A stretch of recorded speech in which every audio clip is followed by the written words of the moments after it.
Well, at first they said to me, "Are you sure?" You know, like no, they didn't believe me because then I said, "Well, here's the photo." So like, and his dirty hands. I could see the oil fingerprint, literally fingerprints. You could trace back. There's this big sign that says "warning" with an arrow. Yeah. You know, big fat arrow. Owned a husky for an hour. For 1 hour. Yeah. Never again. That's right. Stick with the KDMs. Shit.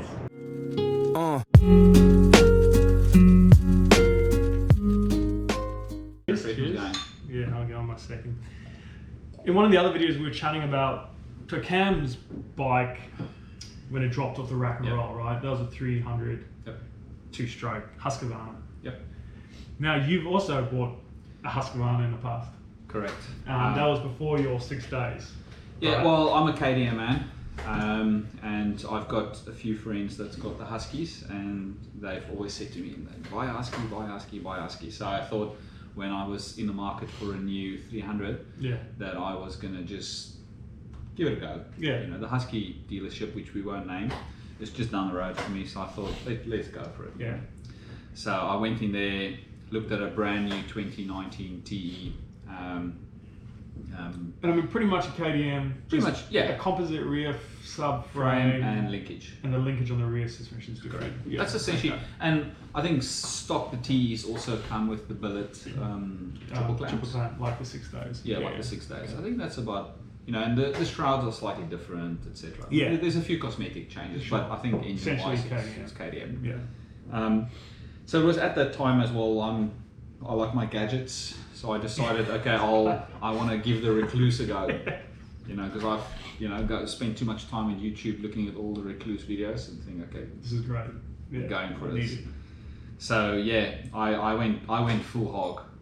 You know, I said, okay, brand new TE, fit the Rekluse. I mean, and the dealership also said to me that they fit so many of these things. They're great, blah blah blah. Yeah. Also, this sounds like just what I wanted. So as part of the Rekluse. Also, I've done a bit of research. You know, now in hindsight, you know, it's probably not a good thing with a Rekluse if you stall the bike, which is not supposed to stall because the Rekluse is supposed to help you and not stall it. But if you do stall you on a hill, there's no engine braking. So you have to just grab the brakes. You just have to grab the brakes. So it's not like you can kick it in gear and you get a bit of engine brake. Not that there's much engine braking to so, but it helps you not to roll down the hill. So to overcome that, a good aftermarket accessory that you can fit with the Rekluse is a left-hand rear brake. So if you're off the bike and you don't have the ability to put your foot on the pedal for the rear brake, there's a lever on the left. It's the same thing like that the guys use when they stunt, right? When they're doing wheelies and all that, you don't have to grab the back brake. Just at least you can then, you know, have full control front and rear brake on the handlebars, and you can manhandle the bike. So that's when I've had that fitted as well. And as part of that fitment, you know, the slave cylinder for the brake, the stock one you have to change because they make the Rekluse one. They only do them for KTM. Because KTM uses Brembo, and I think Husky uses, what's the other manufacturer? It's that Asian brand, isn't it? Yamaha. Something like that, but long story short is it doesn't, you know, so I have to buy a slave cylinder as well to be able to fit the left-hand rear brake. You know, so what's the money you're talking about here? Now, in total it was like 18 grand. Yeah, just to roll the bike out the door. So go pick the bike up. Great, you know, who doesn't like a fresh bike? You know, it's brand new, spanking new. Yeah, definitely. And you know, I did my first ride. We went to King Lake to do the first hour on it. Yeah. After 1 hour, change the oil, and off you go. And I mean, I do that myself. So we went for the ride. I was with another mate, Aaron. Yeah, he's a good guy. Good guy. Good rider. Good rider. So good rider. Good rider. But you know, like that first, I thought it's just because I'm not used to it. You know, like it didn't feel. I mean, it was different. I mean, if you've never ridden with the Rekluse, and what I fitted was like top of the line, it was the Core EXP 3 or something like that. I didn't even know there were different versions. There's different versions. Oh shit! This one was like top of the line. Yeah. Okay. And like it worked well. It's weird not to, you know, clutch just stomp and it just you just stomp and boom, you know, off you go. But like you can just stop, right? Yeah, completely stop. It won't Don't stop. have to put the clutch in. Correct. Never have to touch the clutch really, Yeah. right? And you can click up and down. You just click up and down doesn't matter. Yeah. Okay. And also, like with the Rekluse is great. I mean, Cam has actually got a Rekluse on his bike as well. Yeah. And it's great if you go up heels, and you don't have to modulate You the don't have to clutch. lug it, right? Yeah, you just hold it on. Because the Rekluse essentially do the modulation for you. So if you go up a steep hill and, you know, not get arm pump, you can, with the Rekluse, you can just roll on the throttle and just hold on. Yeah. So it's a great system for that, and I thought that's what I wanted. But yeah, we did the first ride, the hour ride, and I wasn't really getting the feel for it. But I thought it was just maybe me. I'm not used to it, you know. Come home, put the bike in the garage, and think, I'll do the first hour service, and put the bike on the stand, warm the engine up, and as I cranked the bolt to get the oil out, there's this stuff that came out, looked like silver Dulux. It was thick, looked like paint. Just like paint. And I mean, as I said, I'm not a mechanical guy, but I know what oil looks like. That's not normal. It wasn't oil. And it was like, I was like, what the hell? What's going on here? I took photos, of course, you know, and like phoned the dealership and what did they say? Well, at first they said to me, "Are you sure?" You know, like no, they didn't believe me because then I said, "Well, here's the photos." So like, and like I said, like I'll bring the bike in, you know, to have a look. Sure. But I couldn't do it on that day, so I had to take it in the following day because I think there was all Sunday, like the Sunday morning, but they organised to get the bike on Sunday. But on that evening, I thought, what the hell could be wrong here? You know, like because obviously I drained all that silver Dulux stuff that's supposed to look like paint, but I put some new oil in. But I didn't ride the bike after that. Yeah, you don't want to do any more damage. Yeah. And I thought, like, as part of the whole handover, when I got the bike, obviously you get the manual and all the extra bits, and because I changed the slave cylinder and the clutch, you know, I got all of that, and like I had a big box with all the bits in, and I thought, well, let me just look in the box. You know, I don't know even why I looked in the box, but I looked in the box and I saw, there's a box for what the Rekluse came in. Yeah.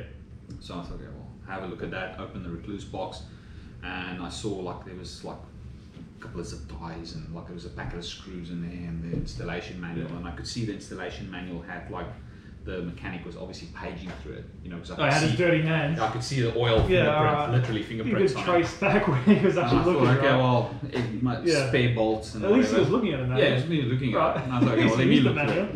So I started paging through the manual, and I could see page 1, page 2, 3, and like to page 7, and I could see his last fingerprint, and then you could see the paper was still perfect for the rest of the manual. And as I page over to the next page, which he didn't do, there's this big sign that says warning with an arrow, you know, big fat arrow pointing to it wasn't even like a schematic, it was like a photo of the bolts. And that's the bolts in the packet, and it says there, warning, use these, you know. Oh shit. So, I mean, again, like those bolts is I think it's like retaining bolts that hold the whole clutch pack in together. Now, when you refit the Rekluse system, obviously it widens the whole clutch pack a bit slightly. So the bolts they give you is slightly, the heads are shorter. And he's obviously just installed the Rekluse, pack the clutch up, and just use the stock bolts. It's just been scraping on that. Yeah, so like obviously every time the Rekluse expanded, and because you replaced the billet, it was scraping on the inside on the billet case, and it obviously was creating the so that would have gone everywhere in the motor. Whole engine.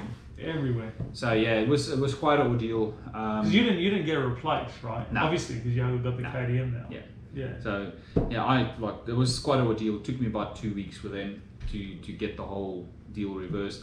At first, when they said to me, because I made it clear it was their problem, you know. Oh yeah, their mechanic. Their fault. They've done it a load of time, haven't they? Correct. Yeah. At first, they offered to replace the motor, and I said, well, I mean, I bought a brand new $18,000 Husqvarna. Yeah, I gave you 18 grand. I don't want a replacement engine in a bike that's got an hour on it, you know, because of the fault of you.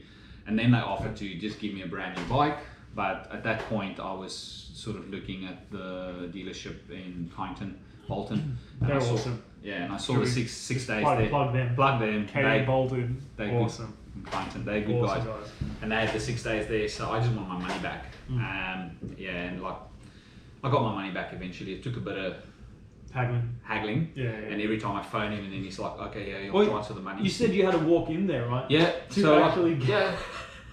And I gave him the whole week, gave him another whole week, and then this after multiple phone calls, and that day when I walked in there, because their dealership, they're sitting quite far to the back. He saw me come in, I could see it, he could see me.